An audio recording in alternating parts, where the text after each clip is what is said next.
culto de missões, nossa abertura de missões nacionais, e eu tenho certeza de que Deus vai fazer grandes coisas no nosso meio. E aquele alvo que a gente viu ali de R$6.500, nós vamos ultrapassar, amém? Amém? Amém, glória a Deus. Antes de entrar na mensagem propriamente dita, eu quero relembrar a você algo muito importante, para que a gente entenda a mensagem e que ela possa causar um efeito especial. Eu quero relembrar você dos 5 princípios nossos como batistas. Primeiro deles, autoridade. E aí você entra lá no site da Convenção Batista, você vai ver os subtópicos desse princípio. O segundo princípio nosso é o indivíduo. O terceiro princípio nosso é a vida cristã. O quarto princípio é a igreja. E o quinto princípio nosso batista é a nossa tarefa. E aí quando eu abri lá a nossa tarefa, você tem vários subtópicos. E um dos subtópicos que aparece lá é missões. E aí eu fui lá em missões e estava escrito assim, é um texto grande, eu peguei só a primeira parte. Missões, extensão do propósito redentor de Deus através do evangelismo, educação e do serviço cristão, além das fronteiras da igreja local. Então, se você é batista, membro dessa igreja, não ouviu nunca uma definição de missões, está aqui, dada pela nossa convenção. E essa primeira frase, essa primeira parte da oração me chamou muito a atenção, porque vai dizer que missões é a extensão do propósito redentor de Deus. Olha que forte isso. E aí essa semana eu vi uma frase no Instagram, e que tem muito a ver com isso que eu li, quando eu vi a definição de missões pela Convenção Batista. Abre aspas, não se trata do propósito de Deus na sua vida, mas da sua vida no propósito de Deus. Vou repetir, não se trata do propósito de Deus na sua vida. É bonito quando alguém fala assim, Deus tem um propósito para você. Eu já falei isso. Deus tem um plano na sua vida. De fato Ele tem. Sabe qual é o plano e o propósito dele na sua vida? É que você faça parte do propósito dele. E a gente leu aqui que missões, vou repetir, pela Convenção Batista, é a extensão do propósito redentor de Deus. Então, amados, Deus tem um propósito com a humanidade. E sabe qual é o propósito de Deus na sua vida? Não é que você ganhe um carro, não é que você monte uma empresa. O propósito de Deus na sua vida é que a sua vida faça parte do propósito dele. E aí, amados, ontem eu preguei sobre Marcos capítulo 10, verso 23 ao 31, e ali fica claro que se você entra no propósito dele, aqui no presente, você vai receber muitos irmãos, muitos parentes, famílias, casas, bênçãos, com perseguições. Mas você vai ser abençoado aqui. Então tire talvez a sua mente aquela ideia de que assim, Deus tem um propósito na minha vida. E às vezes a sua mente quando ouve isso, qual que é? Puxa, então quer dizer que eu vou ganhar alguma coisa, que eu vou ser alguma coisa. Ok, você pode até ser alguma coisa e ganhar alguma coisa, mas isso acontece para que a sua vida e o que você tem e o que você possua possa refletir no propósito de Deus para a humanidade, que é de redimir a todos aqueles que ainda não conhecem o Senhor Jesus e o seu sacrifício na cruz. Então Deus te deu uma empresa, não foi só para você reter dinheiro, foi para que você pudesse, através da sua empresa, manifestar o propósito de Deus às pessoas que chegam lá. A Ingrid postou no seu Instagram uma frase da Helena Tanuri, que quando nós oramos Pai Nosso, isso diz muito, isso mostra que a nossa vida, ela não fica só na nossa vida, tudo que nós vivemos, ela reflete no nosso, ela reflete no nós, ela deve refletir no conjunto, porque o Pai não é meu, o Pai é nosso. Então cuidado, viu? Pastor, Deus tem um propósito grande na minha vida. Amém, mas que esse propósito grande que Deus tem na sua vida possa cumprir o propósito que já existe e que é o único e eterno, é o propósito de Deus. Por isso, eu coloquei uma frase, não existe, coloca para nós aí, olha essa frase.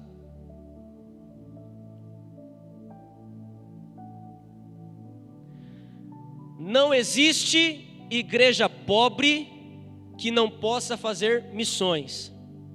Existe igreja pobre por não fazer missões. E eu glorifico a Deus porque essa igreja aqui faz muitas missões. Ela tem entendido a verdade dessa frase. Pode deixar por enquanto aí. Ontem, Ministério Link, através da Juventude Uni, nós fomos próximo à rodoviária. Servimos cachorro quente para moradores de rua. Batemos papo com eles. Conversamos. Inclusive hoje estão aqui, amados. Vamos aplaudir o nosso irmão, ó, morador de rua, que veio nos visitar hoje aqui, ó. Está aqui, ó.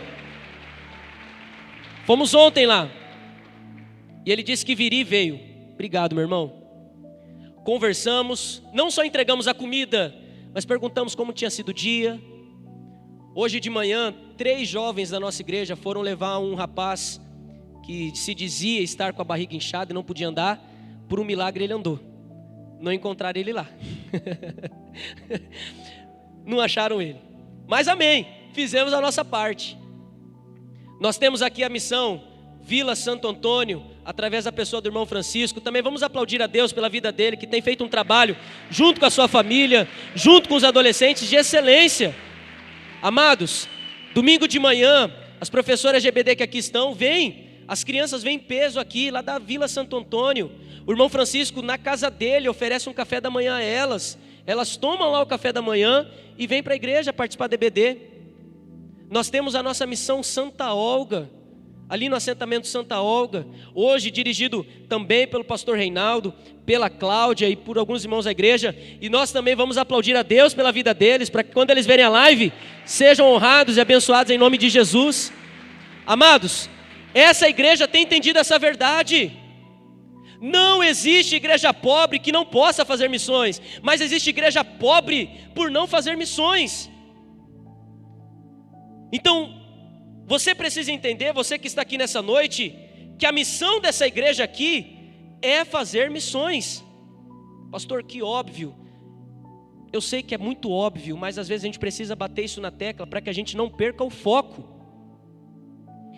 Amados, o Ministério Link não fez uma conferência Link por fazer, para ter jogo de luz, para ter aqui um pano preto, banda, pregador vindo de fora, por simplesmente fazer. Tudo que essa igreja faz, o Tarsis fez uma oração aqui na hora do louvor, e uma das frases que ele fez na oração me impactou muito. Ele falou: Deus, esse culto hoje é muito especial, porque a gente vai hoje aqui falar de algo que o Senhor Jesus disse para nós fazermos até que o Senhor volte. É a missão principal da igreja,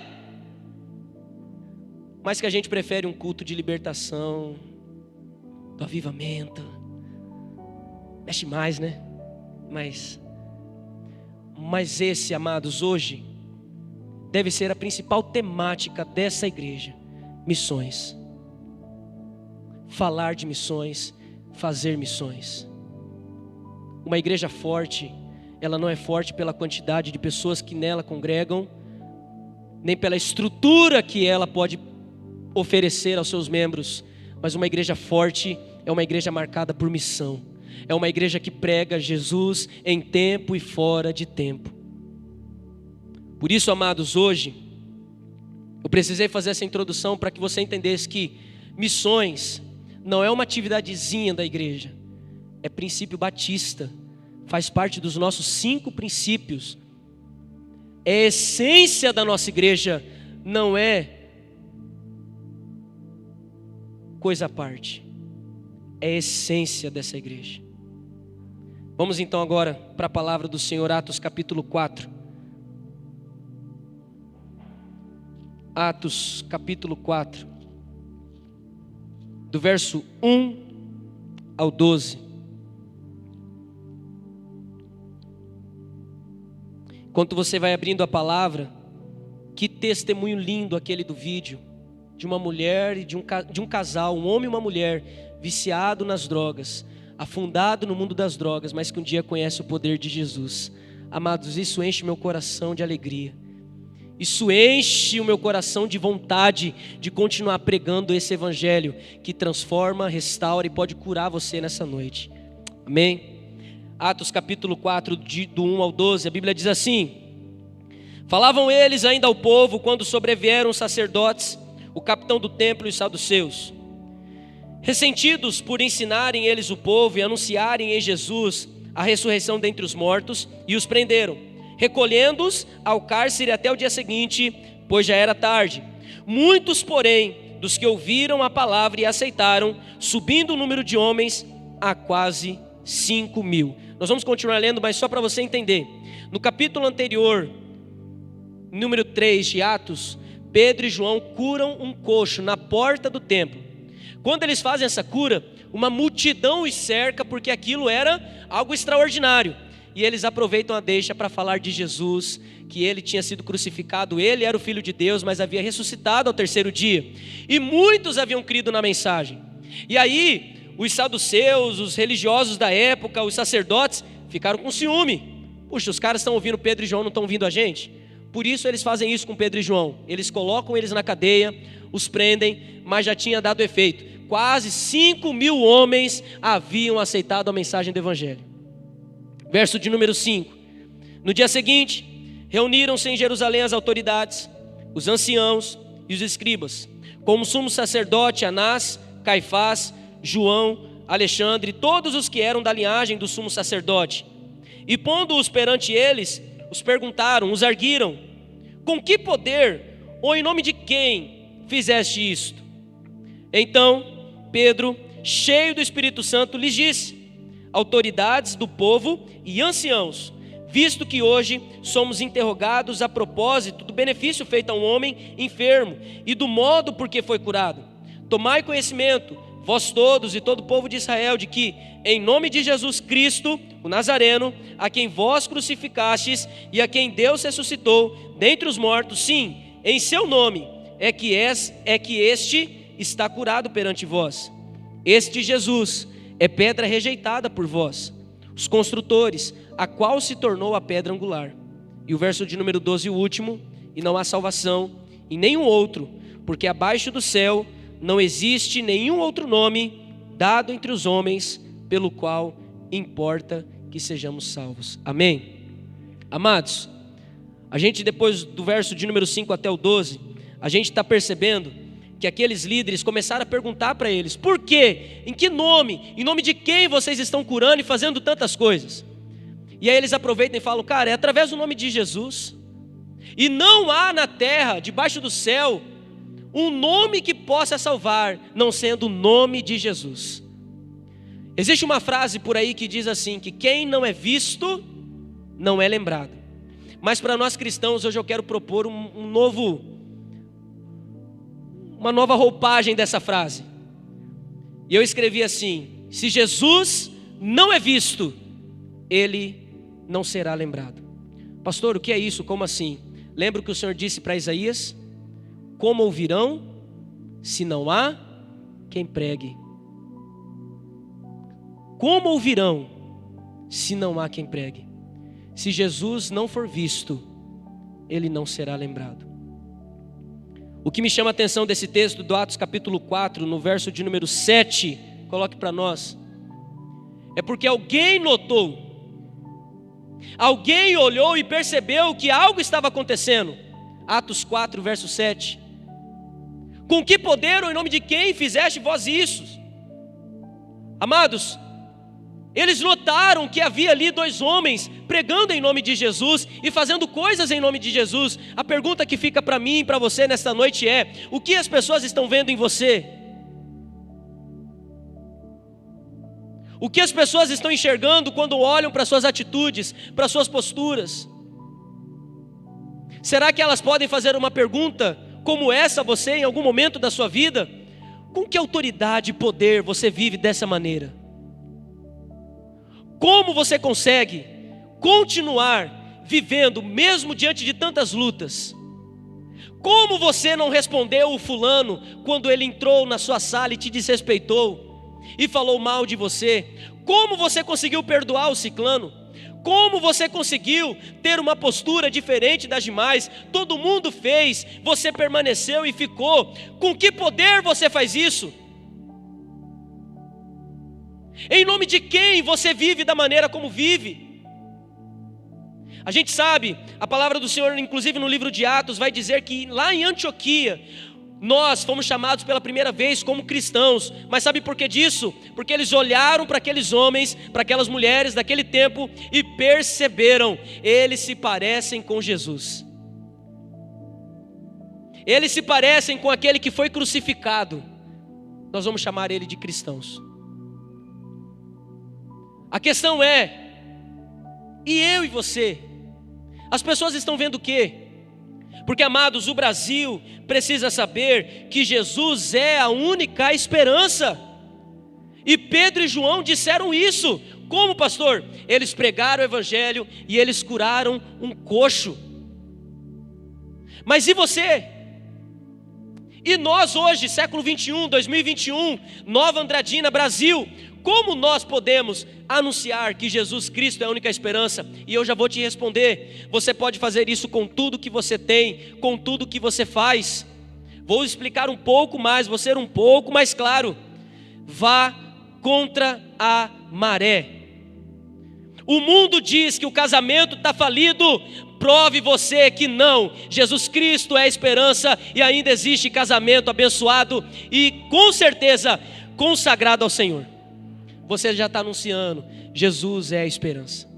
O mundo diz que a nossa juventude está perdida, que os adolescentes não têm jeito, mas você vai mostrar, não, eu sou um jovem, eu sou um adolescente que tem jeito, eu ainda sou salvo por Jesus e sou a esperança nessa terra. Pronto, você está anunciando que Jesus é a esperança. No mundo por aí afora, é fácil e é de boa ganhar dinheiro de maneira errada. Você não vai seguir esse caminho. Você vai dizer, Jesus é a esperança, eu consigo trabalhar e ganhar um dinheiro de forma honesta. Amados, nós podemos anunciar que Jesus é a esperança quando tudo que nós fazemos reflete o Senhor, quando tudo que nós fazemos manifesta o reino dele.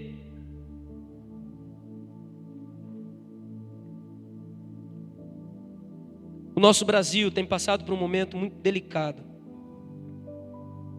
E o que nós mais ouvimos são frases pessimistas de que o Brasil não tem jeito, de que o Brasil vai de mal a pior. Mas há um povo que acredita e crê que não. O nosso Jesus ainda é a esperança para o nosso Brasil. Amém?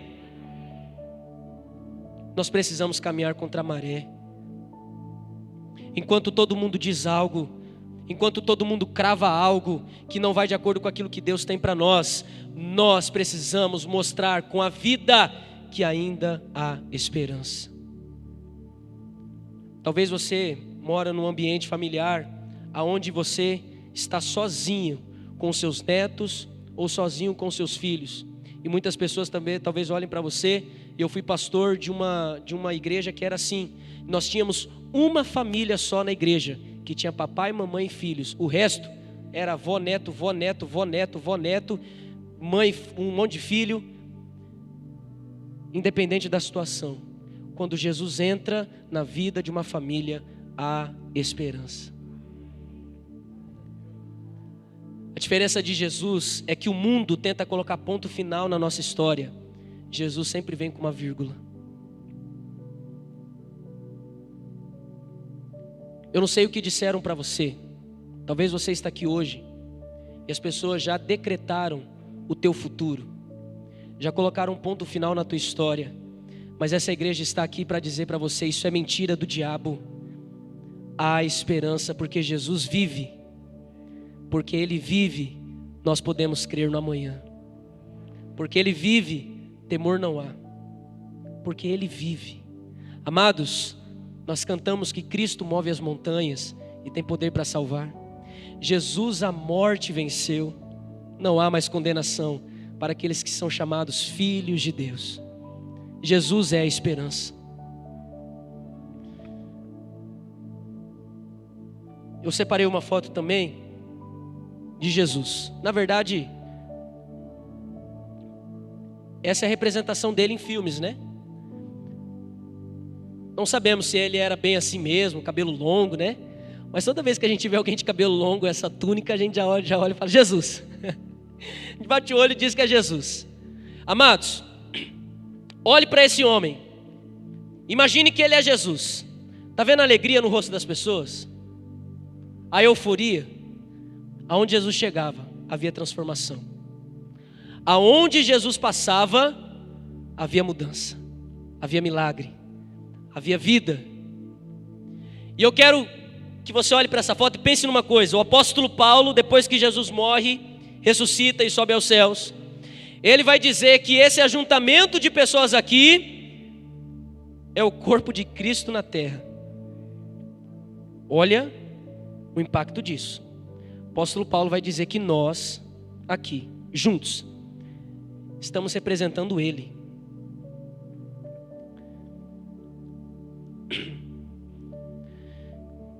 Pergunta que fica é: o corpo de Cristo lá, esse corpo que nós estamos vendo, esse corpo, quando ele andava nas ruas, as pessoas se ajuntavam para ver Ele, para ouvir Ele, para saber o que Ele ia fazer. Quando esse corpo andava na rua, ele perdoava, ele tocava as pessoas, ele curava, ele abraçava, ele amava. Amém? Está na Bíblia. Esse corpo aqui agora, que representa Ele, esse corpo aqui, quando anda na rua, faz as mesmas coisas?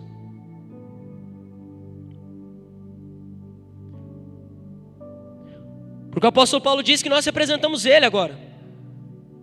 Sozinho, eu sou apenas uma parte do corpo. Vamos dizer que talvez eu seja os olhos nesse corpo, ou a mão, ou os pés. Será que os meus olhos são os mesmos olhos que Jesus tinha? Será que as minhas mãos, elas também fazem o mesmo efeito que as mãos de Jesus causavam naquela época? Porque a palavra de Deus vai dizer que Cristo disse que se nós o seguíssemos, em seu nome nós faríamos milagres como que Ele fez, e ainda maiores. Olha o peso disso. Por isso eu quero dizer para você nessa noite que está aqui desacreditado, ou que olha para a realidade do Brasil, da sua família financeira, seja qual for a área, enquanto houver uma igreja na terra, haverá a esperança, porque nós representamos o Jesus de Nazaré. Amém, igreja? Há esperança. Não desacredite. Não importa o que você esteja sofrendo na sua casa, na sua vida, ou na área que for, existe um corpo de Cristo, existe um corpo de Cristo em Nova Andradina, caminhando por aí. Então há esperança. Pastor, a minha vida espiritual não está legal, eu não consigo mudar. Existe um corpo de Cristo aqui na terra, há esperança para você. Talvez na minha geração eu não veja isso, mas talvez nas próximas gerações se levantem homens e mulheres de Deus que vão impactar a vida da tua família, a tua vida, e vão ser instrumento de Deus na tua história, porque enquanto houver uma igreja aqui nessa terra, haverá um sinal de esperança. O pastor Reinaldo disse uma frase alguns domingos atrás, e eu quero dizê-la novamente. Ele disse: a esperança não é a última que morre. A esperança morreu, mas ao terceiro dia ressuscitou. Mas eu quero fazer um adendo agora a essa frase. Além de ela ter ressuscitado, essa esperança agora vive em você e caminha pelos quatro cantos dessa cidade. Você é sinal de esperança para as pessoas que convivem com você. Você mostra a elas que dá para viver com Jesus em um mundo completamente perdido, porque ainda há a esperança e ela vive em você. Amém, irmãos? Ela morreu, mas ressuscitou ao terceiro dia e habita em nós. Então mostre Jesus às pessoas e diga a elas, através das suas atitudes: Jesus Cristo é a única esperança. Meu sonho O ano de 2020 nós não conseguimos, e 2021 também, por conta da pandemia. Mas meu sonho é em 2022, fazermos uma viagem a um dos lugares da Cristolândia, levar pelo menos 2 ou 3 jovens comigo, para nós visitarmos a Cristolândia, porque eu quero incendiar o coração deles, com a esperança de que Jesus, que Ele está fazendo lá em São Paulo, Brasília, Jesus pode fazer aqui. Amados, nós temos que acreditar nisso. É triste quando muitos cristãos já se entregam, já colocam as fichas. A igreja não vai mudar. Isso não vai acontecer. Isso não é postura de um servo do Senhor. O servo do Senhor luta contra a maré. A igreja vai sim. A igreja do Senhor nunca vai morrer, porque o Senhor Jesus é o cabeça deste lugar. Não fique pensando, mas não era igual àquela época. Amados, quem lê a Bíblia sabe, a igreja daquela época também fez coisas que não deveria fazer. Mas Jesus, pela sua infinita graça, bondade e misericórdia, ainda continuava a usar homens falhos, mulheres falhas, como eu e você, porque onde Jesus está, o barco não afunda. Tentaram matar os cristãos, tentaram atrapalhar, tentaram fazer pará-los, e nós só crescemos cada vez mais, porque Jesus é o dono do barco. Jesus é a esperança. 12 discípulos mudaram o mundo. Jesus não convocou uma multidão, Jesus andou com 12. Olha quantos nós somos aqui. Nós somos a esperança para Nova Andradina. E eu digo isso de boca cheia. Nós somos a esperança para Nova Andradina, porque Jesus vive em nós. Por isso eu quero te desafiar. Levante a sua mão. Levante a sua mão e diga comigo: mas diga com vontade: eu sou um sinal de esperança. Aplauda ao Senhor Jesus. Amém. Eu sou um sinal de esperança. Eu sou um sinal de esperança. Eu não sei onde você trabalha, eu não sei qual é a função que você exerce na sociedade. Se tem só enfermeiro que atende mal, você vai ser o enfermeiro que atende bem. Se tem só vendedor mal-humorado em Nova Andradina, você vai começar a ser o vendedor bem-humorado aqui em Nova Andradina. Por que vocês riram? Vocês estão entregando, hein? Eu não sei porquê, uma das coisas que eu mais ouvi aqui é que o pessoal que trabalhava com venda não era muito bem-humorado aqui. Não sei porquê. Hora ou outro encontro. Vamos mudar essa realidade em nome de Jesus? Os vendedores que trabalham aqui vão ser os vendedores mais bem-humorados dessa cidade. Amém? Sorrisão no rosto, hein? Alegria.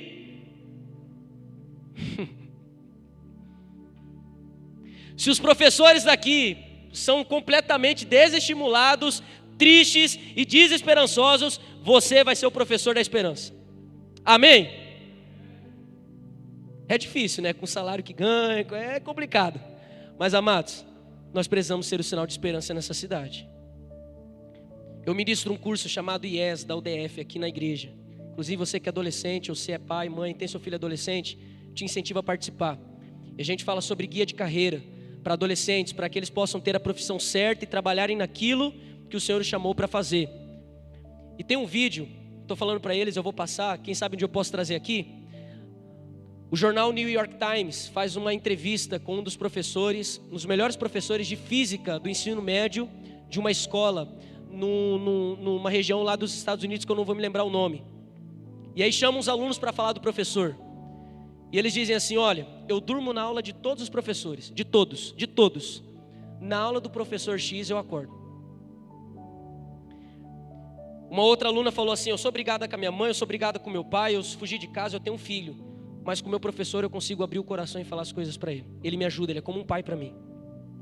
Ele foi mostrar a aula do professor de física. Cara, ele vive, ele cai de cabeça na aula. Alunos que não têm o interesse de estudar por causa daquele professor começaram a querer estudar. Seja um sinal de esperança no lugar onde você está. Mostre às pessoas que dá para mudar. Mostre às pessoas que por mais difícil que seja, por causa de salário, de patrão, seja lá que ambiente for, Jesus tem saída para todas as coisas.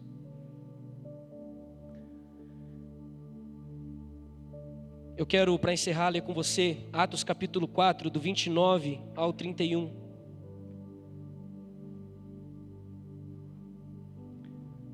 Atos 4, do 29 ao 31. Olha o que a Bíblia diz.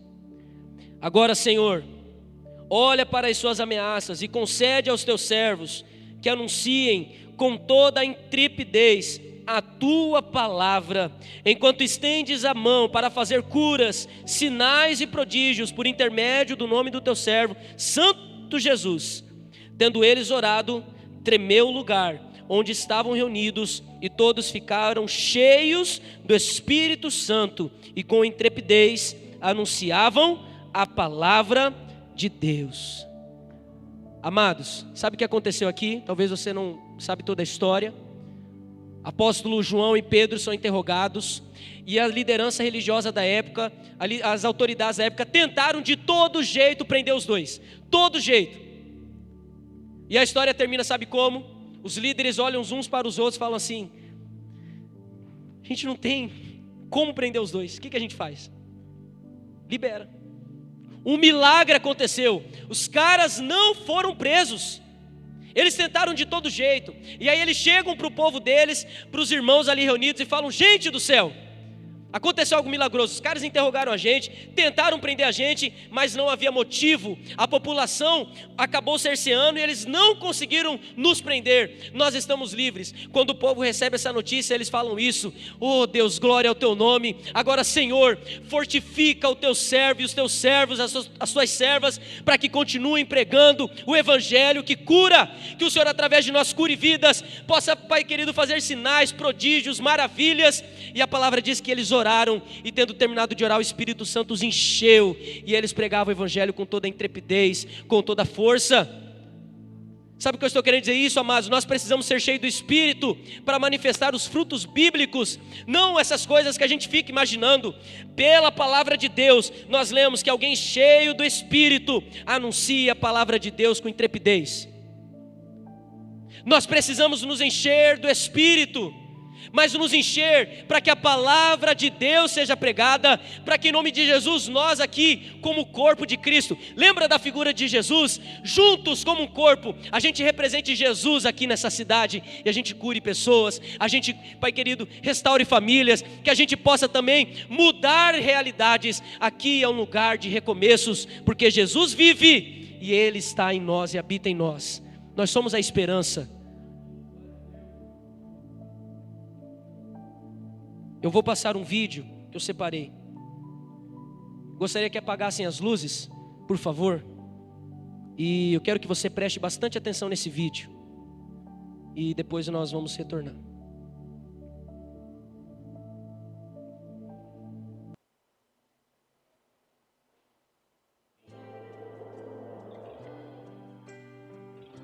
E aos domingos é a rádio e eu começo com a meditação.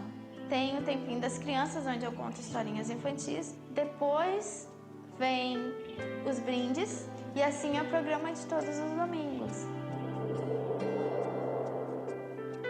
Segunda-feira de manhã eu estudo, e à tarde a gente faz bastante trabalho missionário. Terça-feira eu visito o asilo, e lá a gente canta, a gente ora, a gente brinca. Tem algumas pessoas até que são sozinhas, assim, sabe, que se abrem bastante com a gente. Eu já levei o CD da social, a gente já pulou, a gente já brincou lá dentro. E a catequese, o Frei conhecia o trabalho que eu fazia aqui em casa, do pequeno grupo, perguntou se eu tinha como ser professora da catequese. Aí eu perguntei para o pastor, e o pastor disse que eu podia. Então eu fui lá no Frei e avisei que eu poderia, mas eu iria ensinar o que eu sabia. E aí então eu fui. Quarta-feira a gente se reúne na minha casa para fazer a cooperativa. A gente faz telha, decupagem, a gente faz biscuit, vidros, a gente faz porta-retrato de EVA, a gente faz minha geladeira. várias coisas de artesanato, porque as famílias que trabalham na cooperativa são famílias bem carentes. Quinta-feira eu faço meu pequeno grupo à tarde. À noite, quinta-feira, a gente sai fazer algumas serenatas na casa de alguns irmãos da igreja. Sexta-feira eu montei um grupo de oração intercessória. Então cada criança pega esse pedido de oração que vem de várias igrejas e ora por este nome que pegou no papelzinho. As crianças que recebem esse papelzinho, elas oram e elas fazem muito pedidos de oração. Essa oração intercessória é bem interessante porque muitos pedidos já foram respondidos através das nossas orações, né? Porque a oração tem poder. Aos sábados, eu me acordo um pouquinho mais cedo e convido algumas crianças para irem à igreja. Essa é minha semana, né? É uma agenda de dar inveja em gente grande. Com 13 anos, Andressa parece ter feito muito mais que pessoas com vários anos de experiência. Eu aprendia várias coisas diferentes do que os adventistas ensinavam. Até que veio o primeiro contato com a igreja, a avó de Andressa e um pequeno grupo. A minha avó me convidava e vinha aquela vontade de ir, sabe? Mãe, deixa eu ir. E a mãe dizia, não, Andressa, não é bom. E minha mãe nunca deixava eu ir. Deixa eu ir só para agradar a avó, eu te prometo que eu vou só para agradar a avó. E a mãe disse, então vai. E eu fui. E lá no pequeno grupo da minha avó, eles estavam pregando a Bíblia. Eu fui aprendendo coisas novas, coisas que eu não tinha aprendido ainda. O líder do pequeno grupo, Valdemar, se transformou num exemplo e inspirou uma grande missão. Eu senti um amor muito grande dentro do meu coração de que tudo que o seu Valdemar estava falando, eu também poderia falar.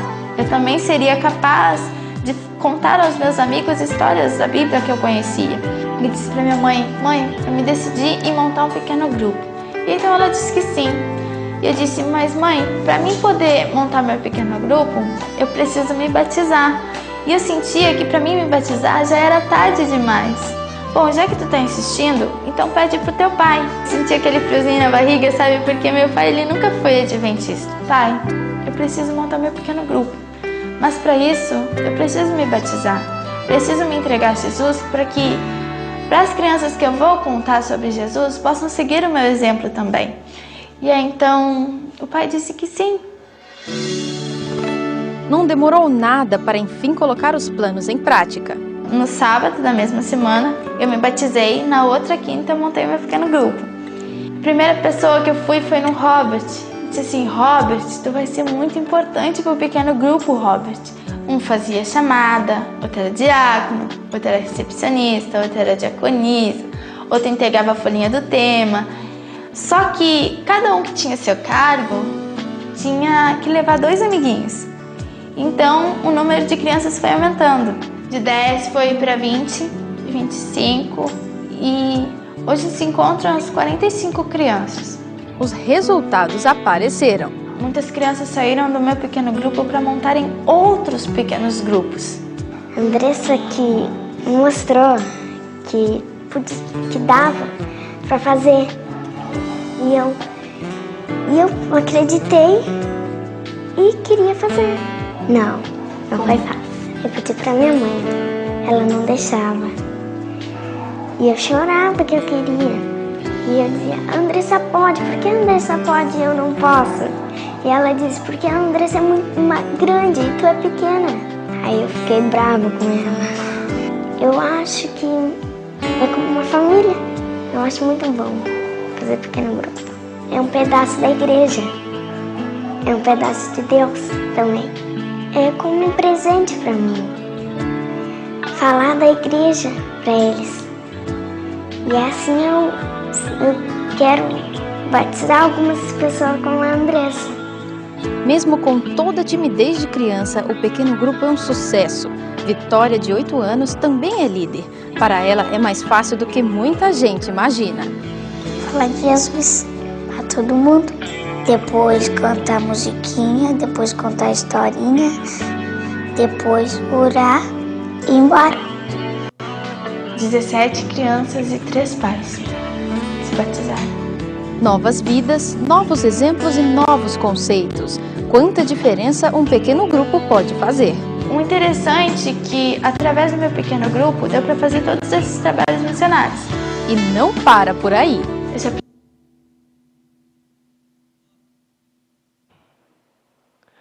Quero pedir perdão aos irmãos, eu acabei colocando o vídeo errado, mas eu acredito que agora esse aqui é o certo, tá bom?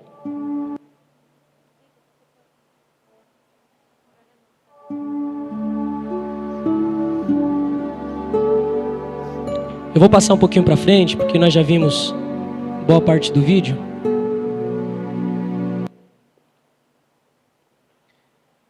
Tinha que levar 2 amiguinhos. Então, o número de crianças foi aumentando. De 10 foi para 20, 25 e hoje se encontram as 45 crianças. O interessante é que, através do meu pequeno grupo, deu para fazer todos esses trabalhos missionários. Eu sou uma criança normal, porque eu estudo, eu brinco quando dá tempo, curto os meus pais, curto as minhas irmãs. Jesus nos dá 24 horas. Se tirarmos 1 hora para fazer um trabalho missionário, entregar um folheto, entregar um curso bíblico, porque Jesus está voltando, Ele está mostrando sinais, profecias, isso tudo já está se cumprindo. Se não fazermos a nossa parte agora, se quiser fazer amanhã, talvez não dê tempo.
Amém. Infelizmente o som não, mas deu para a gente ver. Essa menina de 14 anos, todo dia fazia algo no lugar onde ela estava. E ela morreu. E ela disse com 14 anos que se ela não fizesse algo, talvez não daria tempo. Ela levou de mais de 100 pessoas ao batismo.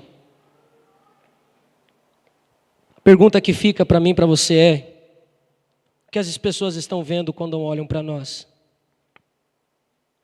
Uma menina chamada Andressa, que mudou a sua localidade. E hoje nós estamos aqui, somos a Igreja de Jesus. E nós podemos fazer muito se nós nos colocarmos diante da presença do Senhor. Esse vídeo era para você pensar e olhar e refletir. E não ficar triste porque ela morreu. Que pena. É lógico, a gente fica comovido, mas que ao ver um vídeo como esse, o meu desejo, a minha oração, é para que você tenha a mesma postura que as pessoas do texto de Atos capítulo 4 tenham. Senhor, assim como foi na vida dessa menina, use agora as nossas vidas para que a gente influencie, impacte uma geração, para que com intrepidez a gente pregue a palavra e anuncie a palavra àqueles que necessitam e àqueles que estão precisando. Então o meu desejo, a minha oração é essa: que ao ver um vídeo como esse, dessa menina que todos os dias fazia algo aonde ela estava, tão nova, mas já se entendia a missão e aquilo que ela precisava fazer, você também se levante e olhe e fala: Senhor, como foi com ela, use também a minha vida em nome de Jesus.